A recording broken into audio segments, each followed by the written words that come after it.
تخيل انك صحيت الصبح ولقيت اشعار على موبايلك بيقول ان الانفجار النووي حصل. هل هيبقى عندك فرصه تهرب اصلا؟ لنفترض انك نجيت جسديا من المراحل الخمسه للانفجار، هل هتنجو من عواقب الانفجار النووي نفسه؟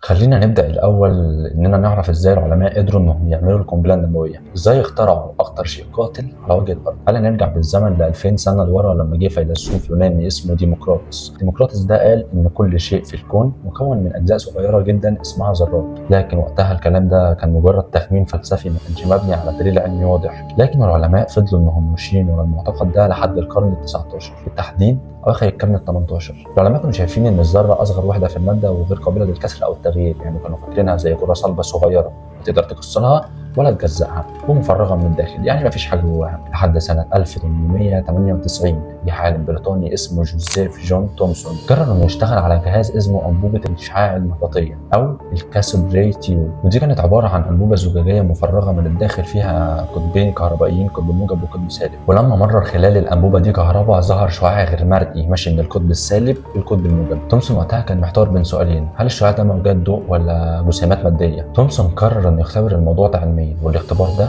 ادى لظهور 3 ملاحظات مهمين جدا غيرت في النظريه العلميه للذره. الشعاع كان بيتحرك في خط مستقيم وده بيدل ان الاتجاه زي الجسيمات، والشعاع كان بينحرف في المجال المغناطيسي. لما قرب مغناطيس من الشعاع بدا انه يغير مساره، وده معناه ان الجسيمات مشحونه كهربائيا، والشعاع كان بينحرف ناحيه القطب الموجب يعني شحنته سالبه. تومسون اعلن بعد التجربه دي ان الذره بتحتوي على جسيمات اصغر منها سالبه الشحنه، تسمى الجسيمات دي الكترونات، وده كان اول دليل ان الذره مش اصغر شيء في الكون. وعشان تتخيل قد ايه حجم الالكترون ده كان صغير، لو الذره حجمها مثلا زي ملعب الكوره، النواه بتبقى زي حبه رمل في نص الملعب، والالكترونات بتتحرك جوه النواه في مساحات ضخمه جدا فاضيه، وداخل النواه الالكترونات يعني معظم الذره بتكون فراغ، وده كان اكتشاف صادم جدا وقتها. خلينا نفهم كل الكلام ده ليه كان مهم لاكتشاف القنبله النوويه. لان اكتشاف الالكترونات اثبتت 3 حاجات مهمه جدا. اثبت ان الذره ليها تركيب داخلي وفيها شحنات وطاقه، وده فتح الباب لسؤال اخطر: لو الذره فيها اجزاء هل ممكن كسر الذره؟ يعني العلماء زمان كانوا بيعتقدوا ان الذره هي اصغر شيء مادي ملموس لا يمكن كسره او تجزئته. بعدها جه تومسون اثبت ان الذره داخلها الكترونات اصغر منها. بعدها بدا العلماء انهم يطرحوا السؤال اللي قلت لك عليه: لو الذره فيها اجزاء هل ممكن ان احنا نكسرها ونجزئها؟ والسؤال ده هو اللي قاد بعدها لاكتشاف الطاقه النوويه. لحد اواخر الثلاثينات العلماء ما كانش هدفهم هو انهم يصنعوا سلاح، هدفهم كان علمي بحت،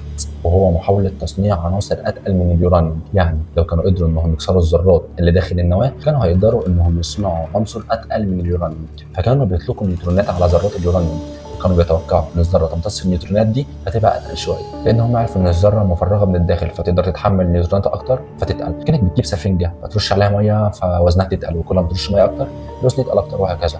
لكن النتائج المعمليه كانت غريبه جدا. بعد التجربه العلماء حولوا المواد الناتجه، بدل ما يلاقوا عنصر اتقل من اليورانيوم لقوا عنصر اخف بكتير من اليورانيوم وهو الباريوم. ده كان غير منطقي اطلاقا، لان ازاي ذره اتقل تتحول فجاه لفره اصغر بكتير؟ العلماء ظنوا ان في خطا في القياس، فبداوا انهم يقيسوا وحدات دقه اكتر، لكن كانت نفس النتيجه. عشان تستوعب اللي حصل وتفهم قد ايه كتله الذره بين اليورانيوم والباريوم فرق كبير جدا، تعال نروح على جنب دقيقتين ونرجع تاني. خليني اقول لك الاول يعني ايه ثقل العنصر. الثقل دوت بيقصد بيه الكتله الذريه للعنصر، يعني مجموع عدد البروتونات والنيوترونات الموجوده داخل نواه الذره. كل لما الرقم ده يكتر العنصر بيكون اتقل. عندك اليورانيوم مثلا عدده الذري 92، يعني مجموع عدد البروتونات زائد النيوترونات داخل نواته الذريه بيساوي 92. واشهر نوع بيستخدموه في التجارب العلماء هو اليورانيوم 235، يعني كتلته الذريه 235 وحده كتله ذريه، يعني نواته كبيره جدا ومليانه جسيمات. اما الباريوم في عدده الذري 56، كتلته الذريه تقريبا 137 وحده كتله ذريه، يعني نواته اصغر بكتير مقارنه باليورانيوم. عشان تستوعب اكتر تعالى نحسب الفرق بين الاعداد الذريه بينهم. كتله اليورانيوم 235 اما كتله الباريوم 137، كده الفرق 98 وحده كتله ذريه تقريبا، يعني نواه اليورانيوم اتقل تقريبا ب 70% من نواه الباريوم، وده فرق ضخم جدا في عالم الذرات. عشان تبقى فاهم، العلماء كانوا بيتوقعوا ان اليورانيوم هيكتسب الكترونات ويبقى اتقل، لكنهم لو عنصر اخف بكتير زي ما قلت لك كان الباريوم. وده معناه حاجه واحده بس، ان النواه ما اتغيرتش لكن اتقسمت لنصين، يعني ذره ضخمه اتحولت لذرتين اصغر وطاقه. يعني لما جبنا ذره كبيره حدفناها بالالكترونات، الالكترونات دي ادت الى انقسامها لنصين، وزي ما سموها العلماء الانشطار الذري.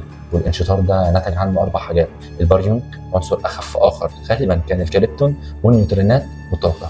وركز قوي على الطاقه. العلماء وقتها فهموا انه مش بيغيروا الذره، هم كسروا نواتها نفسها. كانت لحظه مرعبه بالنسبه للعلماء، هم فهموا ان اليورانيوم اتكسر وطلع طاقه، وبدا السؤال الاخطر انه يظهر، طب لو ذره واحده عملت كده ايه اللي هيحصل لو ملايين الذرات انقسمت في نفس اللحظه؟ وهنا بدات الحسابات الفيزيائيه انها تظهر. بدات فكره التفاعل المتسلسل. لما نواه اليورانيوم تنقسم بتطلع طاقه، طلع تقريبا 2 أو 3 نيوترونات جديده مع الطاقه. النيوترونات دي مش بتقف، دي بتتحرك بسرعه رهيبه وبتخبط في ذرات ثانيه. يعني ذره بتنقسم بتطلع 3 نيوترونات، كل نيوترون بيقسم ذره جديده، يعني بقوا 3 ذرات، 3 ذرات هيعملوا 3 انشطارات ثاني يعني بقوا 9 من 3 انشطارات ثاني بقوا 27 من 3 انشطارات ثاني بقوا 81.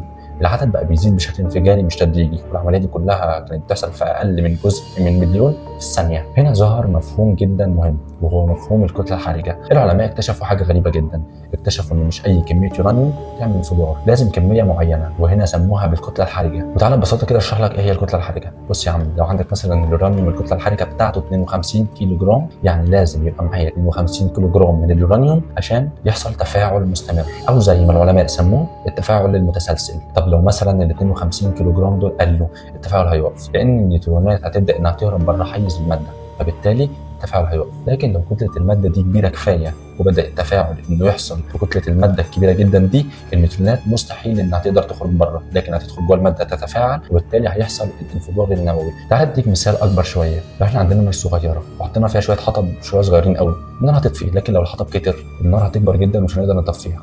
العلماء وصفوا النواه وقت الانقسام ان الذره بتتصرف زيها زي نقطه ميه مهزوزه. لما النيوترونات بتدخل النقطه دي او النواه بتهتز فتمتد، ويبدا يحصل فيها انقسام طفيف في النص، فجاه تنفصل لنصين، واللحظه دي هي اللي بتطلع الطاقه زي ما قلت لك. العلماء بداوا انهم يحسبوا الطاقه الناتجه عن العمليه دي، لقوا ان انشطار كميه صغيره جدا من الماده دي ممكن يطلع طاقه تساوي الاف الاطنان من المتفجرات التقليديه، وده كان وقتها صادم جدا لان الماده نفسها وزنها صغير جدا، لكن الطاقه اللي كانت ناتجه عنها كانت ضخمه جدا، يعني الطاقه كانت مستخبيه جوه الماده نفسها. سنه 1939 بعد العلماء ادركوا حاجه مرعبه، ان لو التفاعل المتسلسل حصل بسرعه كافيه كل الذرات ممكن انها تنقسم تقريبا في لحظه واحده، وده معناه انفجار غير مسبق في تاريخ البشريه. ومن هنا بدا الخوف الحقيقي، مش خوف علمي بس لكن خوف سياسي وعالمي، لان العالم وقتها كان داخل حرب عالميه، ولو دوله من اللي داخلين الحرب استخدمت التفاعل ده في تكوين قنبله واستخدمتها اثناء الحرب، ده معناه ان يحصل كارثه عالميه. العلماء بداوا انهم يسالوا نفسهم لو دوله سبقت وصنعت السلاح ده هل حد هيقدر انه يوقفها؟ وده اللي دفع العلماء انهم يبلغوا الحكومات ان الاكتشاف ده ممكن يتحول سلاح. ومن اللحظه دي العلم خرج من المعامل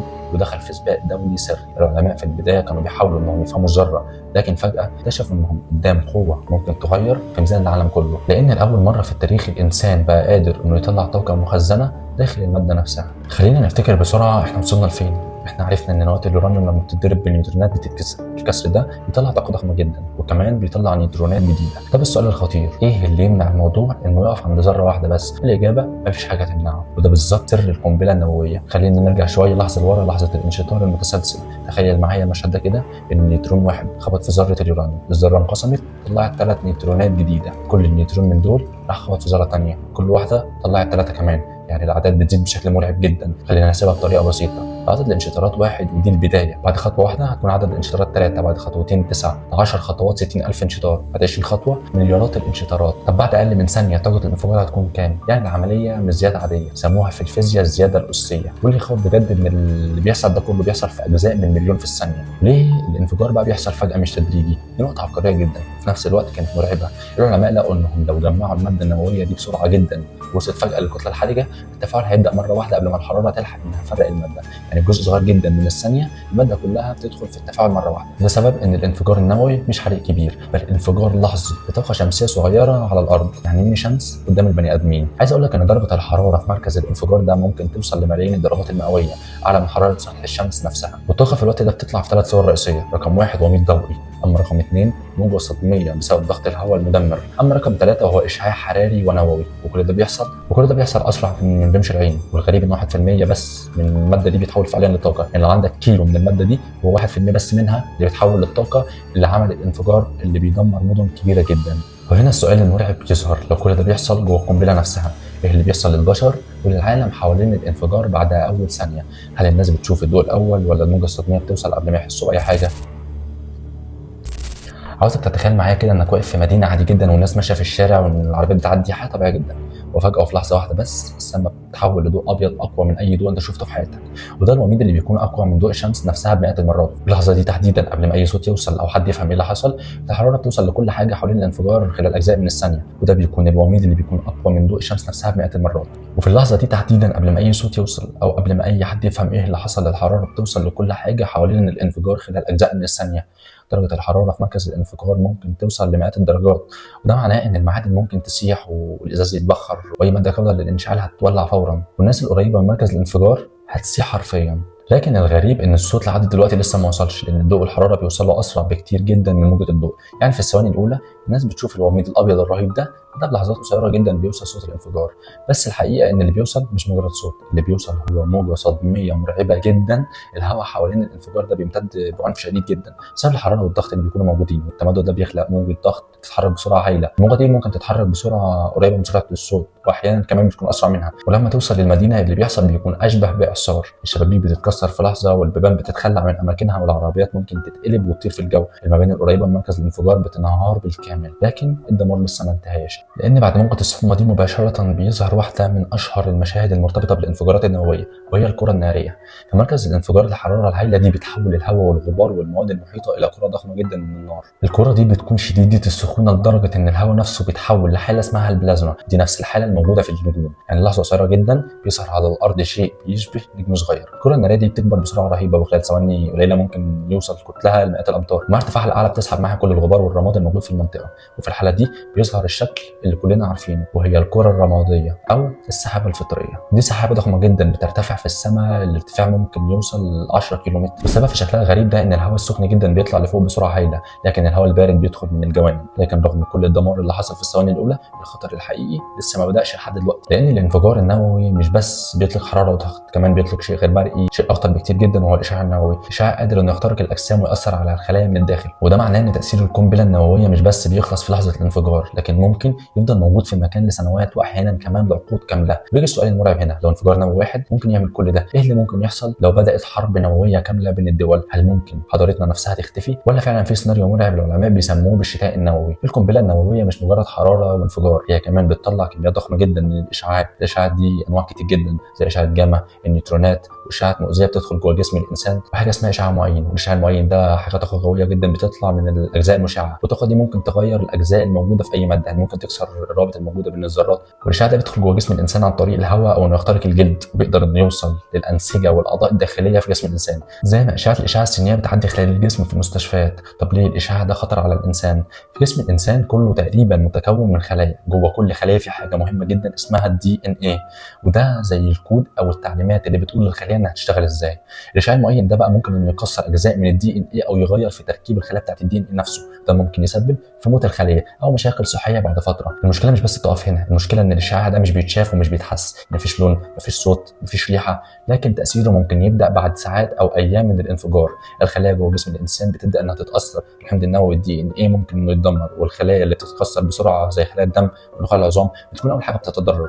ده ممكن يسبب في اعراض زي الغثيان الشديد او ترجيع، وارهاق قوي جدا، سقوط الشعر ونزيف داخلي. والجرعات العاليه جدا من الاشعاع ده ممكن تكون قاتله خلال ايام. لكن في كارثه ثانيه بتحصل بعد كل ده اسمها السحابه النوويه. بعد الانفجار الحراره الشديده جدا دي بترفع التراب والركام والمواد المشعه فوق في الجو زي ما قلت لك. السحابه دي بقى بتاخد شكل مميز جدا، شكل الفطر العملاق. السحابه دي ممكن توصل لارتفاعها لاكثر من 10 كيلومتر، ممكن كمان توصل ل 15 كيلومتر في السماء. ومحركه الرياح المواد المشعه دي ممكن تنتشر ل 100 كيلومتر واكثر كمان، وده اللي العلماء بيسموه الترسب الاشعاعي. الترسب الاشعاعي ده بينزل بعد كده على الارض في صوره غبار مشع. الغبار ده ممكن انه يلبس الميه والتربه والمحاصيل حتى الهواء، وده معناه ان التاثير ممكن يستمر لسنين طويله بعد الانفجار. ولو الانفجار حصل في مدينه كبيره، الحرائق اللي بتبدا بعد الانفجار ممكن انها تتجمع مع بعضها، ووقتها يحصل شيء مرعب جدا اسمه العاصفه الناريه. الحرائق الضخمه دي بتسحب الاكسجين الموجود في كل الاتجاهات، وده بيخلق رياح قويه جدا بتغذي النار اكتر واكتر.